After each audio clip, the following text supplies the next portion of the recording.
Sedang-sedang memandu, tiba-tiba anak yang makan popcorn tu tercekik dengan popcorn tersebut, muka jadi biru, tak boleh menangis. Dia panik, dia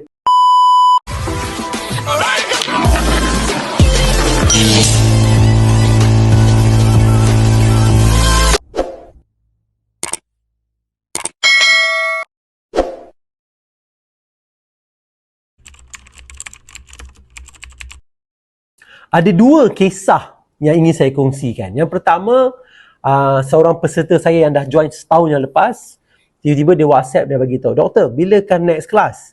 So saya bagi tahu lah, next class dalam masa 3 minggu. Dia kata, "Oh, 3 minggu lama sangat. Saya nak join kelas serta-merta. Ada tak yang kelas minggu depan, esok?" Oh, saya tak ada. Kenapa ya? Betul, dia kongsikan pengalaman beliau. So beliau mengatakan beliau sedang memandu, anak duduk di belakang atas kasit makan popcorn. So sedang-sedang memandu, tiba-tiba anak yang makan popcorn tu tercekik dengan popcorn tersebut, muka jadi biru, tak boleh menangis. Dia panik, dia pull over to the side, dia keluar daripada kereta, dan ni dia kata lah, bukan saya buat cerita, dia kata dia tiba-tiba teringat muka saya, dia teringat apa yang saya ajar dalam kelas, cara demo saya buat, dia terus pergi, keluarkan anak daripada kasit dan buat apa yang dia ingat. Alright, yang dia ingat dalam kelas tu. Dan masa dia buat tersebut, popcorn tu keluar dan anak itu selamat dan dapat diselamatkan lah.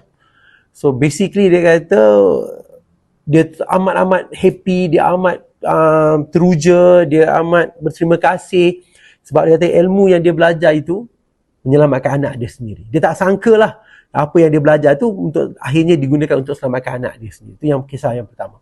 Kisah yang kedua, Mr. Nitiji, daripada Kelang. Saya ingat lagi nama dia. Sebab apa yang berlaku, Mr. Nitiji ni, dia join kelas kita, dia enroll bulan 1 tapi join bulan 6.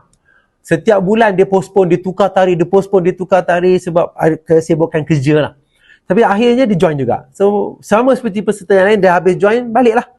Tapi lain sedikit pada Mr. NTG ni, sebab keesokan harinya selepas dah pergi kursus tersebut, esok dia call saya, dia kata, "Doktor, terima kasih." Saya kata, "Oh, kenapa ya?" Dia kata, pagi tadi dia tengah breakfast dengan ibu dan ayah, tiba-tiba ibu dia tercekik makan kacang, nasi lemak kacang tu kan, dia makan tercekik, muka ibu terus berubah, tak tahu nak buat apa, dia pun pergi dekat ibu dia dan buat Heimlich maneuver lah yang kita ajar dalam kelas. So dia buat terkeluar. Dan ibu dia boleh bernafas dan bercakap dan sebagainya semula. Dan beliau kata lega dan dia kata macam, "Wow, kalau dia postpone lagi sekali," dia tak tahu apa yang berlaku lah. Tapi basically, ilmu yang dia belajar dapat di-apply dan selamatkan ahli keluarga dia sendiri. So sebagai trainer, saya rasa ini antara momen-momen indah lah untuk saya dan juga mana-mana trainer apabila ilmu yang kita kongsi itu dimanfaatkan oleh peserta. So kita tahu bukan kita hanya peserta datang untuk khusus, untuk sijil, tak. Kita pastikan ataupun kita happy bila kita tahu ilmu yang dikongsikan memberi manfaat, ilmu yang dikongsikan menyelamatkan nyawa orang yang tersayang.